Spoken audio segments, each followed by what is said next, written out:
Hello and welcome to another episode of the Capitol Record. I am your host, David Bahnsen, and I am going to be introducing here in a moment a first-time guest on Capitol Record. We've had an awful lot of those this year. Her name is Sheila Weinberg. She is a CPA for several decades now and the founder and CEO of Truth in Accounting. And I am telling you, you're in for a treat today because there are some things going on. You know what we all know is that most of our governmental entities are not great at managing their financial operations. We know that governments spend too much money. We know they're not great allocators of capital. But do we know how they don't even have to disclose that, how they don't even routinely provide us the basic information necessary to see the black and white measurement of their nefarious handling of the public trust? Sheila has said to hell with that. And she has gone about building an organization that is doing some incredible work, publishing research initiatives, basically diving deep into some of the most awful abuses in governmental budgeting and accounting you can imagine. And so what started as really clear abuses in federal government accounting, they now have even pivoted to the multitude of perversions taking place in city, county, and state accounting. And I think you will find this discussion to be all at once interesting, informative, and infuriating. So I will, in the course of our conversation, explain why I think this topic is absolutely, fundamentally, directly connected to Capitol Record, to the cause of a free and virtuous society. And I will start this conversation with Sheila Weinberg now. So with that said, allow me to once again welcome a first-time guest to Capitol Record. Very excited to have with us today Sheila Weinberg from Truth in Accounting. Sheila, welcome to the Capitol Record. Well, thank you very much for having me. I appreciate it. So I am really excited to chat with you today. I think that there is a direct connection between what you and your organization do and the cause of our podcast, to the extent that we obsess here at Capitol Record and National Review with this idea of a free society, a free enterprise, of properly functioning financial markets, of all the growth and opportunity that these things can open up. It strikes me that you're focusing on something that represents sort of the dark side of the economy, and that is an area in which certain things are not functioning in the governmental sector the way that they would be required to in the private sector. And I think that is distortive into markets, and I think it is problematic for citizens and for those of us who want good governance. But I think that what everyone would love to hear from you is what that means. What are the types of things I'm referring to that your organization focuses on? Well, thanks for that question. What we focus on, we really believe that the way that the governments report their finances is actually hurting our representative forms of government, because citizens do not have the financial information they need to be knowledgeable participants in their governments. For example, tax or spending policy, even going to the polls. If you hear a governor or an elected official say, well, we have a surplus in our state, you're going to do different tax, you're going to promote different tax and spending policies than if you knew that they were horribly in debt. And you might even vote for somebody different if you knew that they were horribly in debt. So citizens just aren't, and especially voters, are not given the information that they need. Is there a sense in which this is so opaque, so complex, that the average, is this a matter of dishonesty or a matter of complexity? Now, of course, complexity can be a way to disguise dishonesty, But what are we talking about here? What the difference between we made money and we lost money should be something a 6-year-old could tell the difference in, right? Are we referring to accounting complexity, or is there a direct and purposeful intent to obfuscate truth? I would say it's both, and that the governments make their accounting and budgeting so difficult that it is hard for citizens to even get involved in those processes. And if they were more forthright in their government finances, in reporting, in then and again in what they say, when they say they have a surplus, but they have in essence tons of credit card debt, they're obviously they're not being truthful. And so I'm going to ask you in a second here, Sheila, how they go about doing this. What are the ways in which a loss can be converted into a gain, or a red ink can be described as a surplus? I think that everybody listening must agree intuitively that you're right, that if there's bad information coming, it has the potential on the margin to alter public policy, to alter voter appetite for spending initiatives for certain candidates. But I will happily just concede that there are some people that their votes would be unimpeded. They just don't care in the long term what the fiscal ramifications are. And so their short-term agenda is what it is. But I think you're right that it's somewhat obvious. There are some who would be moved if they had a full understanding of the facts. But, well, and I think that, again, they don't have enough information to know whether they should be moved or not. Yeah. 49 of the 50 states have a balanced budget requirement. And the reason that they have that requirement is for accountability. It's so that the politicians shouldn't have the ability to spend, i.e. they're going to get a vote, without the pain that they're going to suffer by raising taxes. They're going to lose a vote. And so that's why you have to keep these revenues and expenses and revenue in balance. In addition to, you don't want your government going into debt. But the way they do the accounting, they actually spend more than they're taxing the people. And if they had to raise the taxes to cover the amount of spending they were doing, would people consider voting for them or not voting for them? That might change their vote also. So in the private sector, one of the accepted accounting tools by which a free cash flow and earnings would be two different things is because of the reality of depreciation and the reality of amortization. And striking those things which do take cash out of the P&L, removing them can create a different outcome in earnings than cash flow. And there's reasons why we allow that in accounting principles for depreciation and amortization.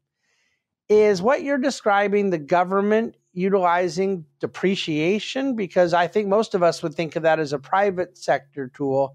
What are the things that either a city, county, state, or federal government could do that helps them fudge the books, so to speak, on actual cash in versus cash out? Well, I would say answer that with some questions. Let me just ask some basic questions of you. David, would you consider your personal budget balanced if you had to take out a loan to pay your bills? I would not. Would you consider your personal budget balanced if you had to increased your credit cards over a period of time? Would you consider your budget balanced? I would not. Okay, let's say if you had an employee who painted your house and it became close to Christmas time and they wanted paid, but you were like, you know what, I'm not going to pay you because I want to buy presents for my friends. So I'm going to promise to pay you in the future. Would you consider your budget balanced? I would not. Well, now let's flip those questions over to government.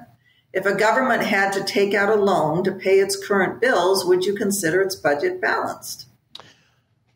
No, and that's, I guess, my question. The answer is, of course, no, just like it would be for you and me.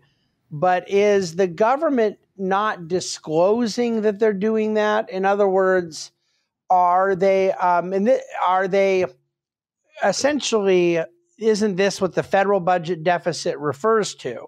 Is the amount of money the government has to borrow each year to meet its outstanding obligations? Or are you referring to state governments here that can't run deficit spending, that have to have a quote unquote balance, and so there's something more nefarious going on? Right. So they have balance. It's the state and local governments. They have balanced budget requirements, but to get around these, like in Illinois, their balanced budget requirement says that their funds available have to equal their expenditures. Well, David, if you borrow money, doesn't it become available to spend? So they can balance their budget. And then the other question I asked was, would you consider your budget balanced if your credit card debt went up? And you said no. Well, if a government didn't pay the bills that it's incurred, would you consider your budget balanced? But yes, they would, because they're only including expenditures, not expenses. So therefore, they can say the budget's balanced, and they can get a bill from the printer and not pay it until the future year. And then the largest one, go ahead. How are you differentiating between an expenditure and an expense? Well, in the government, the governments do it. They call it an expenditure. It's just what the checks that you write. So if you're short on money, you just put off writing the check. And my home state of Illinois is notorious for always having unpaid bills. Well, that's because they just delay paying the bills. But they can still say their budget's balanced. And as you know, an expense is, okay, I have to record the cost when it's incurred. But the government, the way they do their budgeting, does not have to do that. Is some of this, and by the way, Sheila, I should have started with this. Why don't you tell listeners a little bit about your background, your professional pedigree, and how you got into this field? Because I think it will help to kind of qualify your analysis around this. And then I want to dig into some more specific accounting things that I think a lot of our listeners are going to find quite interesting. Yeah, and I want to get into also how the governments hide their compensation cost. Yeah. So let me make sure I get back to that, if you wouldn't mind, David. Sure. I majored in accounting. In fact, I'm on campus at the University of Denver, went to work for CPA firms, became a certified public accountant, and then started working for I volunteered for Concord Coalition. And I started this organization when you probably remember, most probably some of your listeners don't remember, but remember when they announced that there was a surplus, in the federal government, and we were having surpluses as far as the eye could see. But I had studied the books enough to know that we really weren't running a surplus. And in fact, if you handled Social Security and Medicare like you are required to handle a pension plan, Social Security alone was running a $500 billion deficit when the government was saying we have a surplus. And this surplus conversation was a big issue when Gore and Governor Bush were running. Bush was going to return it to the American public in the form of a tax cut, and Gore was going to put it, remember the lockbox, David, and I'm just, in essence, shaking my TV every night going, there isn't a surplus. This is all mumbo jumbo. And once the election happened, I didn't care who was elected. I was more caring of did we just elect the leader of the largest financial organization in the world based upon bad numbers? And so I felt compelled to start Truth in Accounting to inform citizens of the true numbers that existed. And so in the case of Medicare and Social Security, tell us what is the difference between the way the unfunded liabilities of both Social Security and Medicare are recorded in governmental accounting versus the way a private sector pension would have to record unfunded liabilities for a defined benefit plan. So obviously, Social Security is a defined benefit plan. They tell you how many benefits you're going to get over what period of time. The government does not record it as a liability. They do not believe that Social Security Medicare is a liability of the federal government. So the only liability amount you will find on the federal government's book for Social Security and Medicare is the checks that are due to be written next month. That's it. And on our website, truthandaccounting.org, we have a dueling debt clocks, one which is the government's national debt, which they have at, I think it's up to 40 trillion. And then we have another $100 trillion added for unfunded Social Security and Medicare. But the government, I went to a hearing once, and the chief actuary of Social Security said that Social Security should not be recorded as a liability because the federal government does not owe anybody any benefits beyond the checks that are currently due to be written. And what would happen if the ABC Corporation had a defined benefit plan and had a significant underfunding in the liabilities of that plan, but they chose to only report as liabilities next month's cash flows? Would, if it were a publicly traded company, would the CFO be guilty of a felony? I believe so. And they would not get a clean audit. And I find it very interesting that the federal government, not for this matter, but for other matters, does not get a clean audit. And we find several governments are not getting clean audits. But yeah, the government, governments for some reason get to be different and record things differently. Now, it sounds like the inspiration of your Truth in Accounting organization was federal government accounting shenanigans, but you now dive into state, county, local as well? Yeah, what happened is I was working on the federal side, and I had people continually, especially in my home state of Illinois, approach me and say, if you think the federal government's books are bad, you should see the state books. And at that point in time, I researched it and found that the state and local governments were required to not report their pension liabilities on the face of their balance sheets. They were required to not report them. And so once again, I realized, and my team that I developed by then gotten together, and the board I put together by then, realized that again, elected officials and citizens were making financial decisions without knowing the true liabilities of their governments. And so let's use that same analogy with Social Security at the federal side. I am in the state of California where there's a very large unfunded pension liability, but we know about it. What is the accounting treatment that states get away with that private companies don't? And what is the accounting treatment that even states have to do that your federal government Social Security analogy doesn't? Well, at fortunately, we worked and others worked for years to encourage state and local governments. You may be familiar, I get into accounting mumbo jumbo, but you may be familiar with the Financial Accounting Standards Board, FASB. Yeah. Well, the government has their own board called GASB. And fortunately, GASB, the Governmental Accounting Standards Board, just recently in 2015, finally did require state and local governments to put their pension liability on their face of their balance sheet. Keep in mind, they don't account for it correctly in their budgets. Governments actually keep 3 sets of books, their budget books, plus their governmental funds books, plus their consolidated books. So they keep 3 sets of books. And obviously, if you're an elected official, especially somebody who's running for office, you're going to use the set of books that make you look the best. And to be clear, you're saying they legally keep 3 sets of books. They legally keep 3 sets of books. When the mafia keeps 3 sets of books, I think that's illegal. Is that correct? Yes, it is. That is illegal.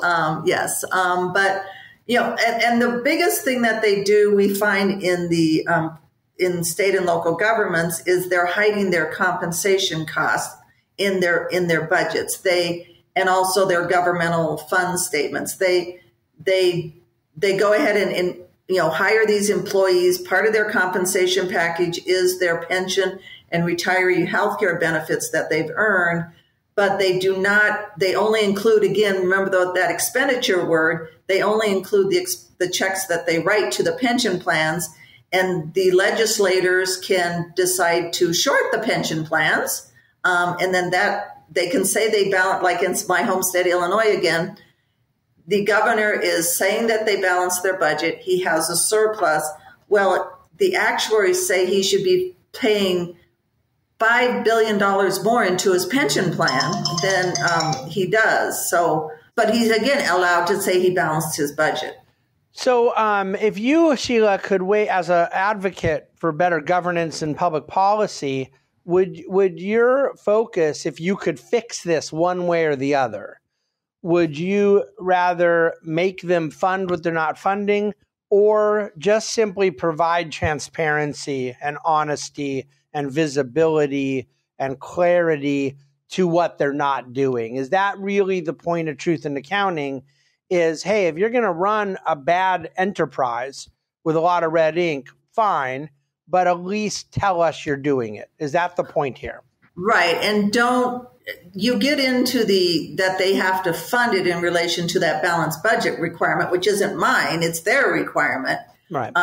If they did the accounting properly, they would have to fund those pension and retiree healthcare benefits properly, if you had a true balanced budget. Instead, they insist on putting those on the pension credit cards, and credit card debt is bad enough, but it's even worse in governments because they have unfunded pensions, which they don't have to pay off that balance. Future taxpayers are going to have to pay off that balance. I think, to my earlier point, I'm thoroughly convinced that there are people out there whose minds would be altered if they could get accurate, honest, full, complete information. But I am really convinced that there's enough people out there that they may not know the extent of the untruth in accounting, and they may not know the full ramifications of where the books are cooked, so to speak. But at the end of the day, they have a general feel for the fact that things aren't good fiscally, and they don't care. That they look at it as long as these politicos can effectively kick the can long enough that it never hits me, the future generations are not my problem. And fundamentally, we live in a culture from federal government on down that has proven itself poor stewards of future reality. I do want to change that. And I think those who value a private economy want to change it. And people will say to me, and I was talking to someone yesterday when I said I wanted to have the CEO of Truth in Accounting on Capitol Record, and they said, well, that seems to have more to do with governmental malfeasance than your podcast that deals with the private economy, free enterprise. But my thesis here, and I'm connecting the dots for listeners, is that these problems you're highlighting represent a future increase in government and a future extraction from the private sector through taxation and an ongoing reliance on deficit spending through borrowing, which is future taxation, that it is inevitably and intrinsically and inherently extraction from the private sector. So the more untruth in accounting we have, the more governmental malfeasance there is that represents downward pressure on the growth and productivity of the private economy. So I don't think this is tangential at all. I think what you're doing and highlighting is a fundamental issue in getting a more optimized free enterprise system. We can't have an optimized free enterprise system with untruth in accounting from the governmental sector. How have I done connecting these dots? You've done perfectly. I couldn't have said it better. That, what you're doing is obviously, if the government can spend beyond what they're taxing, they're going to eventually have to tax. And the way they do that is by kicking the can down the road. And again, I go to the beauty of these balanced budget requirements, that, they shouldn't be able to do that. They have these requirements to not, burden future taxpayers with current spending. But because the accounting is circumvented, it allows the government to spend beyond what the taxpayers are willing to pay, because compensation costs are hidden, because they can borrow and still record that as, in essence, revenue. And then they expand government. In addition to the pensions, they expand government, and then people get used to the government. And then it's very hard to retract the government. David, you can probably tell me better. When have you seen recently a retraction of government? So then the eventual only option there is, which is left, is we're going to have to raise taxes. And that's why we're right now producing our financial state of the states, which will come out in late October. And we call each state, we have a measure called the taxpayer burden. This is the amount of taxes that future taxpayers are going to have to pay to cover costs that they have been burdened with from prior elected officials. So your analogy about the 49 states requiring a balanced budget and the fact that states just circumvent their own rules with accounting shenanigans, and that people would be outraged if they knew it. But then the federal government doesn't have a balanced budget amendment. It doesn't have a balanced budget requirement, and is really quite transparent about the fact that every year they run an awful lot more spending than they do revenue. Do the people seem outraged about that to you? No, but that's because it's not affecting their pocketbook. And obviously government is probably, at a higher rate than people are willing to pay for. One good example would be the prescription drug plan. Not that I'm against the prescription drug plan, but the prescription drug plan, when they voted on it, obviously people are like, oh, the seniors, they need these medicines. And so therefore, you go to the American public and you say, do we want to provide seniors with this much needed benefit of prescription drugs? And of course, the American public have a heart. And we're like, yes, people, are desperate for these drugs. And so they passed prescription drugs. But that one piece of legislation added $8 trillion to the unfunded liability. Right. Now, if you went to the American public and said, okay, we're going to provide prescription drugs, but we need $25,000 from each and every one of you in order to fund that, those are two different questions. Right. But we don't get the second question. I read a white paper that the Cato Institute had put out in 2012 about this concept of generational accounting, and their belief that, and they use that Medicare Part D, the very analogy you just used, to make the point. I believe CBO has to provide a 10-year outlook on what they believe, so they can come to Congress, can be told before they vote, and the American people can be told before their elected representatives vote what they think the fiscal implications will be over 10 years, which is, first of all, very fallible and frequently flawed, but second of all, not a very long period of time when you're talking about perpetual liabilities. And when you go past 10 years, the generational ramification of something like a permanent entitlement, such as prescription drugs, ran many, many trillions of dollars beyond what the initial 10-year accounting was going to do. Is that an example of the type of accounting issues that you're focusing on and discovering? Yes. At this point, we focus more on state and local government, but that is the federal, those are part of the federal issues that need to be looked at. That should Congress, I think I thought there was a law, and I guess I'm wrong, that, one legislature should not be able to encumber future legislators, but I guess that isn't a law. But it seems like it should be a law, that, you shouldn't be able to promise these things. And again, people are getting voted into office by promising these things that the current elected officials don't have to account for, and future taxpayers are going to be stuck with. So state and local is your bigger priority. I'll start with the easy one. Are there any states that you're impressed with how they're running their books? Well, in our financial state of the states, we have what we call sunshine states. And probably the state, Alaska is our best. They come out best. They have a very high taxpayer surplus. They actually have, in Alaska, they have 2 permanent funds, but one of them can be used for future balancing their budget, and that money is available. So they have a high taxpayer. The best state, as far as like thinking into the future and doing things budget-wise that way, and really balancing their budget, is Utah. And I was fortunate a few years ago to be able to give what we call the Truth in Accounting Award to Utah and present it to their budget director. And I was able to, I asked her, I said, people always ask me what you guys are doing differently than what the states that are in trouble are doing differently. And she facetiously said, or was honest and said, well, we only spend and promise the amounts that we can afford.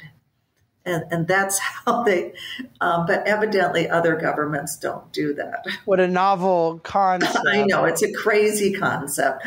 So I live half the time in California and half the time in New York. You mentioned you're an Illinois resident. Do I dare speculate how our 3 states do? Those are in the bottom. Well, California, because you have a lot of taxpayers there, is not in our bottom states, but New Jersey, Illinois, Connecticut, those states are among our worst states. And is the mere existence, and I want to be clear for this because I think I know the answer, you're not measuring if they have an unfunded liability or not. You're not putting a value judgment on how large their budget should be or how big their deficit should be. You're just judging whether or not the reality measures what they're saying. Yes. And we measure, again, we started doing these financial state of the states because, and now the financial state of the cities, because the governments weren't required to put their pension and retiree health care. So the government's books are a little bit better. There are still some issues. Probably the biggest one in my mind as an accountant is that if you look at a balance sheet, it is a picture of an entity, a business at one point in time. Right. Well, under these new pension accounting standards of governments, they actually let them use old pension data. So like in the 2021 financial statements, they're using they're using 1 year older data. So now we have 2 points in time. It's just insane. I'm curious, and if there isn't a focus on it, then we don't have to tangentially go there, but on some of the federal work you've done have you looked at where their Fannie and Freddie accounting sort of distorts the reality of Treasury? Well, it kind of reminds me of like when people asked me to do the states. So I was like, do you not think the federal government's accounting is bad enough? You want me to get into more? No, we have not. We're concerned about that, but we haven't gotten into that. Got it. So in terms of the states then that are doing all shenanigans, the government compensation issue you brought up before, hiding cost, here's where I am convinced there's a political angle. I want there to be an even bigger political angle on people just saying, how could they be so fiscally irresponsible and how could they obfuscate the truth? That's not good. Let's vote some new people in, or let's demand higher accountability. And I marginally believe there are some who do believe that and want that. I just wish the citizenry was a bit more motivated on the side of fiscal responsibility. Well, one thing is, I'll interrupt, it's not affecting their pocketbook. So if they truly balance their budget, then taxes would go up and it would affect their pocketbook. So So because they're good at kicking the can, it obfuscates things enough to develop a bit of voter apathy. Right. But I do think the political angle is if people knew what their elected officials, and sometimes this means lifeguards and police chiefs and school superintendents not just governors and senators, if they knew what they were being paid and if they knew what their retirement benefits were and healthcare benefits were. We had a project out here in California called Transparent California. We ended up selling it to a group in Nevada. They're still running it, but it was very labor intensive, but it essentially did what it said. It brought transparency to what various elected officials were being paid, and people were mortified in many cases to see the compensation levels. What are you referring to when you talk about government compensation costs being hidden? Yeah, so in their budget, again, they only have to include the their paychecks and the amount that the government chooses to put into the pension plan. So if the government chooses to short the pension plan, like Illinois does by $5 billion, they can still go out and say that the budget's balanced and all our finances are good. And like your governor in California has this huge surplus when, as you say, he has more than $200 billion of debt. So that's what they're hiding. How do federal government payments into state budget show up in the accounting? I think of the COVID moment, and we in my business do a lot in municipal finance. We're heavy municipal bond investors, and therefore have a fiduciary duty to be aware of the credit worthiness of the people that we are lending money to. And we were well aware during COVID that there was a downward pressure on a tax base, property tax, sales tax revenues. And lo and behold, after a handful of federal government spending bills, many of these states came out smelling like roses. Do the states get to record that as operational revenue? And did you do much work around some of the COVID moment of state finances? We did it in relation to that money runs through their financial statements. And yeah, they recorded that as just ordinary grant revenue and the offsetting expenses.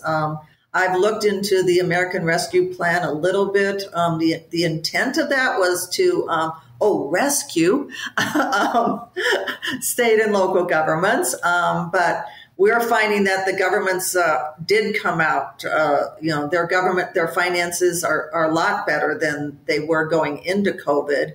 And as all these governors are claiming, they had surpluses. Well, the money, wasn't, should they return that money? Because it was supposed to rescue them, and they were supposed to, I can't remember off the top of my head, but they were supposed to use it for only certain things. And they seem to be using it for other things than what, the rescue. Well, you're exactly right, Sheila. And not only that, there were certain things they were banned from using it for, including returning it to the taxpayers. And so states that had overtaxed their citizens, who found themselves in the surprising scenario being in a surplus because of federal government monies, that therefore would want to return money via tax cuts, were banned from doing so by legislation, which I found to just be a stunning assault on federalism. But what we're finding is that a lot of states are doing tax cuts. And they're not returning the money. They're doing tax cuts. They're paying bills. And for example, Illinois, they were the only state that had to use the special borrowing facility from the Federal Reserve. Yeah. Well, they paid that off. Well, in the press release of the comptroller, who highlighted how great the state was by paying it off, said, yeah, but we didn't use federal dollars. We used only the money that we had. So I guess there was some way that you can identify those federal dollars. They only use, this income tax dollar, not the money that we got from. When I read that report from Illinois, it was so insulting intellectually that I actually gave a talk where I referred to it as them trying to dare tell us in a bathtub what part of the water came from the federal government and what part of the water came from state revenue. They mixed it all up. They essentially got paid from their into the right pocket to pay off a debt from the left pocket. That was really a Fed bailout through that municipal money market operation that the Fed did. And I think there was a thought that MTA in New York subway system was going to end up using it, and they never did, and Illinois did. And so they basically got the Fed to sort of get some of these muni bonds back up to par. And then by then more money was coming from the federal government. And so Illinois was able to claim like they had no idea how they got to this good, healthy position. And look at us, we're just paying our bills off like normal. Well, and they're highlighting, how great they're doing. The comptroller was like, I'm managing the finances perfectly. It's like, you got tens of billions of dollars from the federal government. And it's just coincidentally, remember I was saying that Illinois had these unpaid bills because they were hiding the true expenses because they only had to do the check. Well, their unpaid bills were huge, like say $7 billion. Well, they got $2 billion from the Fed. And just coincidentally, the unpaid bills went down. They were just coincidentally able to pay, but it wasn't the same water. I mean, it was different water. Magical. I think they put little F's on the federal dollars when they came through. Yeah, exactly. Exactly. But again, the citizens are being. Go ahead. I guess what I would love to kind of close with is the prescriptions that you at your organization advocate for. Are you looking for legislation to require stricter accounting? Are you looking for a certain, is there particular FASB accounting requirements that you want to see brought into GASB? What is the kind of agenda when the rubber meets the road beyond just shining a light on the shenanigans, which I think is wonderful enough that you guys are doing, but what would you like to see prescriptively going forward?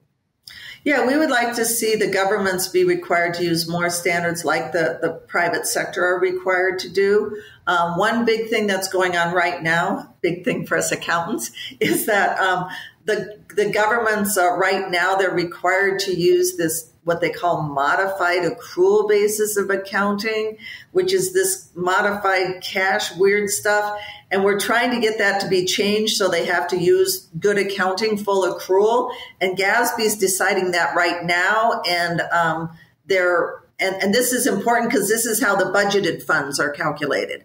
So I can't right now go to a financial statement of the government and get a good accounting of what were the expenses and revenues of the general fund, the budgeted fund. So we're trying to get and need people to input to GASB to say, no, they need to do the accounting of the budgeted funds correctly so we can tell whether they truly balance their budget.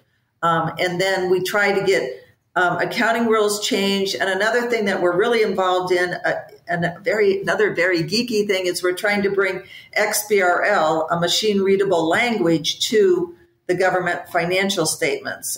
So, for example, it takes us months to dig out how much is the pension plans and the government's data. Well, with this machine readable XBRL, we would be able to just, instantly do that. And publicly held companies are required to do that for the SEC and their filings, but state and local governments are not required to do that. So you're saying that the actual delivery of the financial reports is subpar at a city, state, county relative to 10Qs and 10Ks from publicly traded companies? I would say that would be putting it very mildly. Unpack that a little more for me. Well, the state and local governments, they put the only data you get is in a PDF form. And sometimes a PDF form has JPEG images in them, so you can't extract the data whatsoever. You can't extract, and you can't easily. We have a website called data-z.org where we take the data and we extract it the best we can, but that takes us forever to do, and we're accountants, and it takes us forever to do. We provide the Data Z to provide citizens with the information and also to allow citizens to compare state and local governments to each other. So I don't want to be cynical, and I also don't want to be naive, But is the idea of only presenting things in PDF form that have JPEGs that forfeit some of their downloadableness when clearly Excel and other conversions could be easily provided? Is this a method of obfuscation?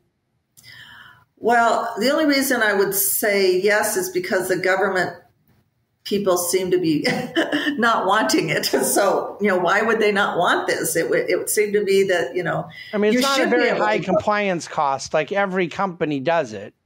Right.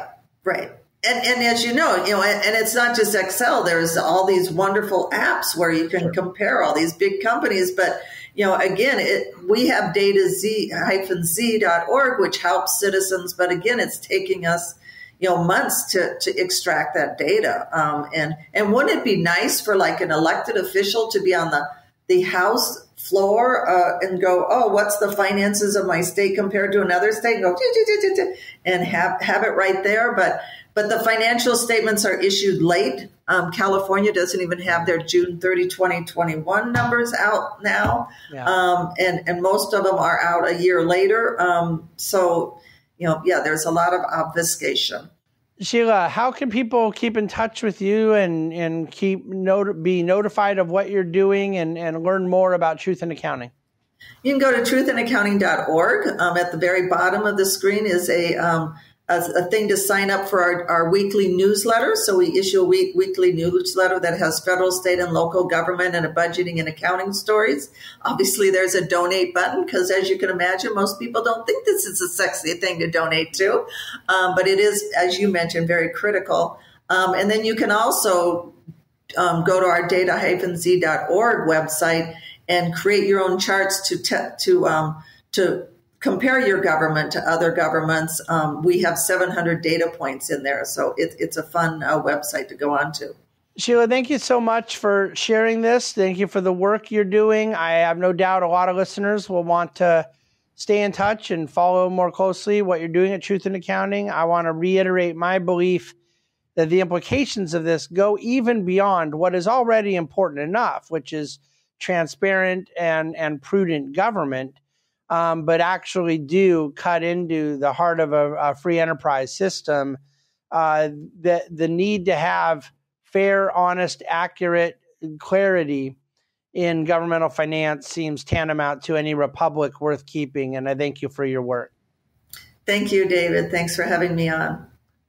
Well, thank you so much for listening to that, I think, fascinating conversation. I love the work that Sheila and her team at truthinaccounting.org are doing. Get to know them better.